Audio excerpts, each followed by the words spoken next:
हमारी को बारावा में सोहबलिया बन के आइल रहे यारावा हमारी को बारावा में।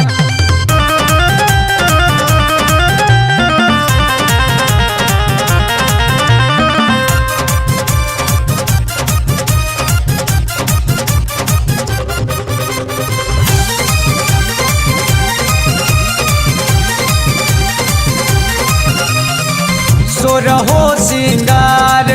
के माड़ो में आईनी घुंघटा उठा के मुखड़ा सैया के देखैनी बड़ा लाज लगल। सोरहो सिंगार के माड़ो में आईनी घुंघटा उठा के मुखड़ा सैया के देखैनी उहे गाठ जोड़लस सखी हमारी आचारवा में उहे गाठ जोड़लस सखी हमारी आचारवा में सोहबलिया बन के आइल रहे यारावा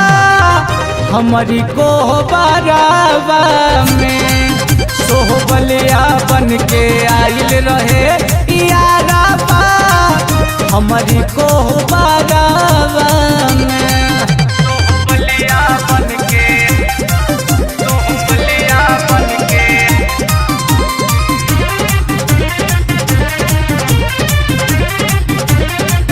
हमारी को बारावा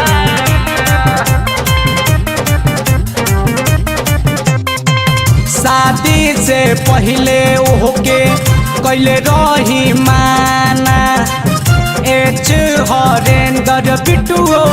भइल बा दीवाना शादी से पहले ओके कैले रही माना एच हरेंद्र बिटुओ भइल बा दीवाना बात नहीं मनलस खड़ा रहे आंगनवा में बात नहीं मनलस खड़ा रहे आंगनवा में सोहबलिया बन के आइल रहे यारावा हमारी को बारावा